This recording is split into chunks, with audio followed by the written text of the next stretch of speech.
नमस्कार दोस्तों, स्वागत है आपका हमारे चैनल में। दोस्तों, आज माननीय सर्वोच्च न्यायालय में टेट की अनिवार्यता को लेकर जो रिव्यू पिटिशंस पर सुनवाई होने वाली थी, आज माननीय सर्वोच्च न्यायालय में सुनवाई हुई और वकीलों की फौज उतरी। लेकिन जो एक सेटबैक लगा है, कहीं ना कहीं शिक्षकों को इससे काफ़ी ज़्यादा जो राहत मिलने के आसार थे वो कम हो गए हैं। हम सभी चीज़ों के बारे में बात करेंगे। इसके लिए मैं एक जो बाद में विस्तृत वीडियो लाऊंगा, लेकिन इस वीडियो में फिलहाल मैं बात जो करूंगा वो मेन जो हमारे पॉइंट्स हैं। हमने कुछ दिनों पहले जब एक लाइव सेशन लिया था, उसमें हमने आपको बताया था कि 99% चांस है कि शिक्षकों को रिव्यू पिटिशन की वजह से राहत मिल जाए।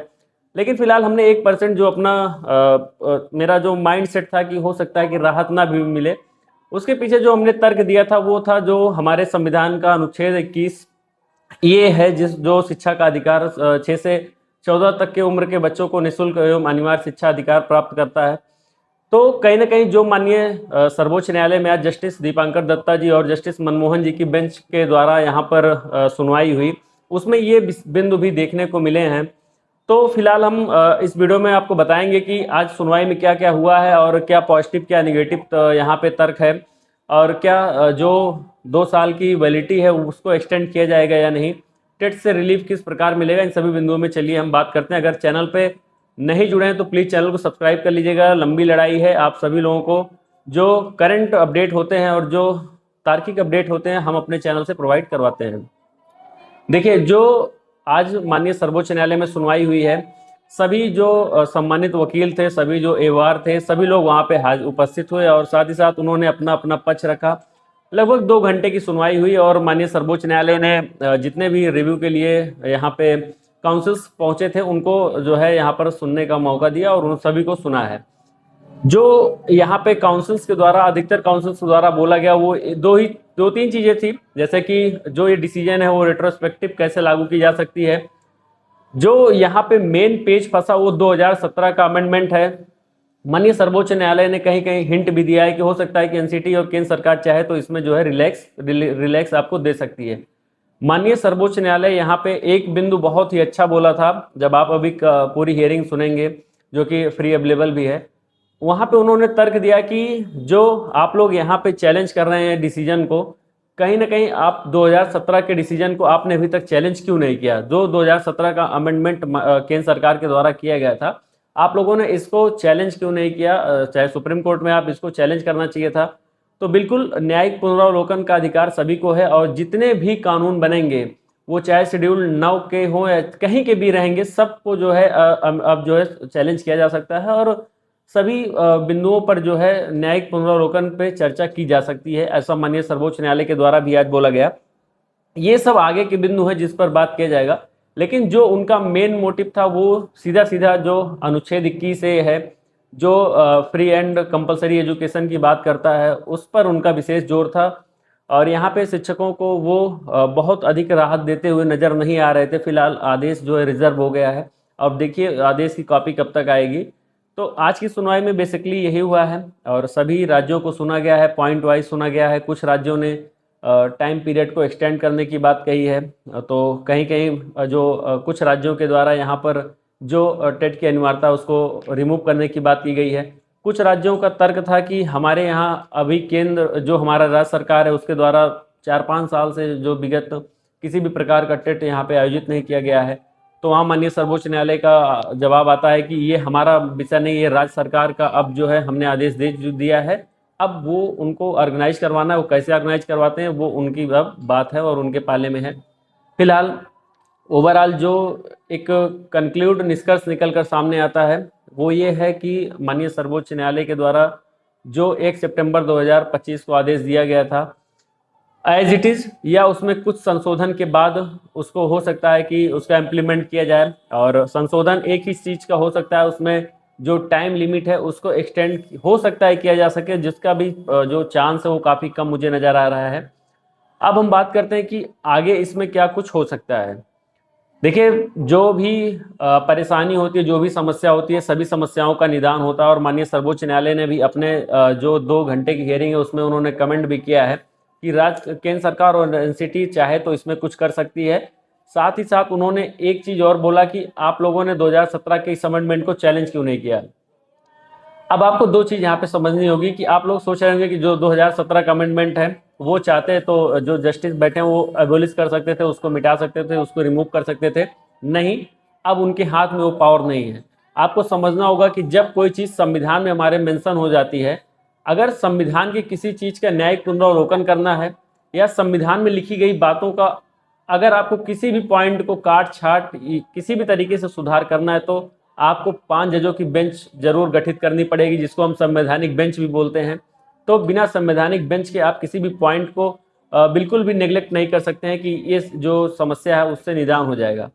तो मेरा यही कहने का मतलब है कि 2017 के अमेंडमेंट का चैलेंज, साथ ही साथ जो शिक्षक संगठन हैं उनके द्वारा केंद्र सरकार से मांग की जाए, शांतिपूर्वक मांग की जाए, शांतिपूर्वक जो भी इससे रास्ता निकलता हो वो अब प्रयास करना पड़ेगा, क्योंकि रिव्यू से अब कोई भी सुनवाई, रिव्यू से कोई भी राहत अब यहाँ पर नहीं मिलने वाली है। ये अब इसका जो है निष्कर्ष निकल चुका है। और जैसा कि पहले मालूम पड़ रहा था कि हो सकता है कि इसमें जो है वो पार्टीज वगैरह बनाएं और जो सभी राज्यों को वहाँ पर नोटिस वगैरह मिले, कुछ नहीं, सीधा सीधा उन्होंने सबका बिंदु सुना है और उसके बाद अब जो है जो ऑर्डर है उसको रिजर्व कर लिया गया है। मतलब 1 डे की सुनवाई थी और उन्होंने मेंशन भी किया कि इतनी लंबी सुनवाई नहीं होगी, क्योंकि ये रिव्यू का मामला है और हमने रिव्यू पे सुनवाई किया है, यही जो है बड़ी बात है। तो ओवरऑल फिलहाल जो 2-3 बातें हैं कि आपको बिल्कुल भी यहाँ पे घबराने की आवश्यकता नहीं है, बिल्कुल भी पैनिक नहीं होने की आवश्यकता है, क्योंकि अब रिव्यू से राहत नहीं मिला है, ये चीज़ आप मान के चलिएगा। अब राहत मिलने के 2-3 आसार ही हैं।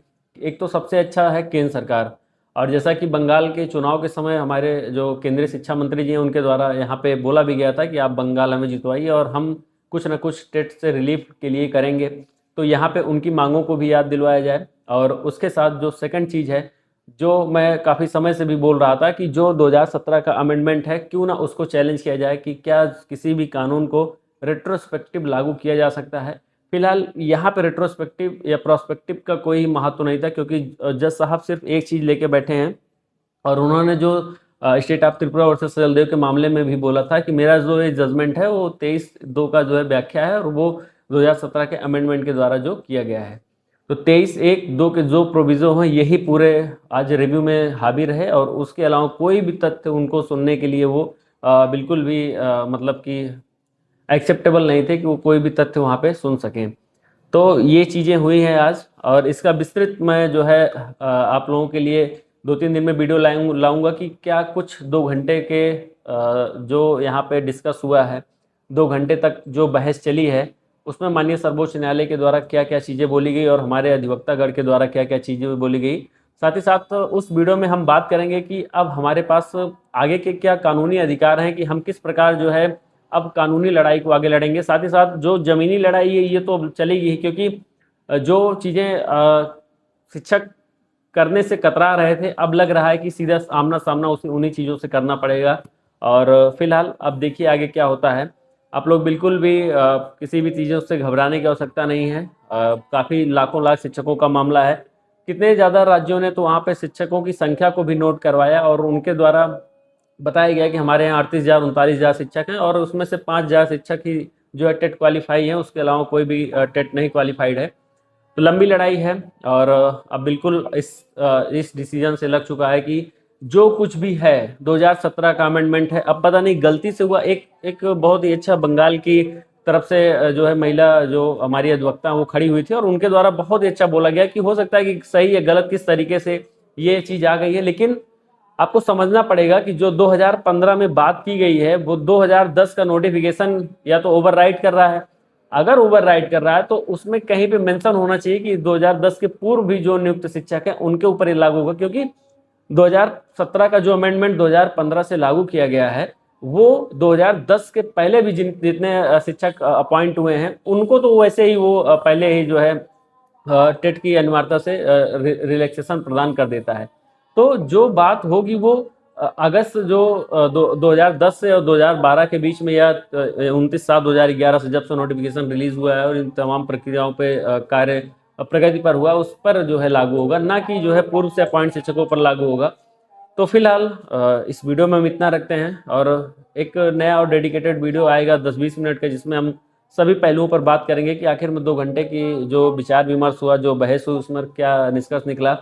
आप चैनल को जरूर ज्वाइन करिएगा और लाइक भी इस वीडियो को जरूर करिएगा। कमेंट करिएगा कि क्या जो माननीय सर्वोच्च न्यायालय का यहाँ पर रुख है वो सख्त है या फिर किस प्रकार उन्होंने आर्टिकल 21A को सर्वोच्च करते हुए आर्टिकल जो हमारे संविधान का 14 है, जो हमारे 16 है, जो हमारा 18, जो हमारा 19 है, जो हमारा 21 है, जो सबसे ज़्यादा जो 21 है जीवन जीने का अधिकार, कहीं ना कहीं उसको और माननीय सर्वोच्च न्यायालय के द्वारा बहुत ही सख्त यहाँ पे टिप्पणियाँ की गई हैं कि जब जो पुराने टीचर्स हैं टेट नहीं पास रहेंगे इनको बाहर किया जाएगा, तभी जो नए जो शिक्षक बनने के लिए क्यू में लाइन में खड़े हुए लोग हैं वो वहाँ पर शिक्षक बनेंगे। तो मतलब बहुत ही ज़्यादा सख्त लहजे में बात की गई है।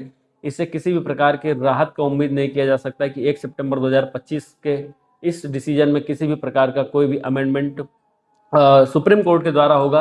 अब लड़ाई सिर्फ कानूनी रूप से 2017 के अमेंडमेंट पे टिकी है और जो केंद्र सरकार है उनके द्वारा कुछ ना कुछ यहाँ पर रिलैक्स दिया जाएगा तभी कुछ होने वाला है। बाकी जो पहलू होंगे उन पर रिसर्च के बाद हम आपको बताएंगे कि क्या कुछ और इसमें हो सकता है। बाकी 2 दिन बाद आप वेट करिएगा, इस पर डिस्क्रिप्टिव वीडियो आएगा। जो हम लोग ठंडे पड़ गए थे अब फिर से हम लोग रिचार्ज हैं और एक साथ इस लड़ाई को लड़ा जाएगा। मिलते हैं फिर किसी नेक्स्ट वीडियो में, तब तक के लिए बहुत बहुत धन्यवाद।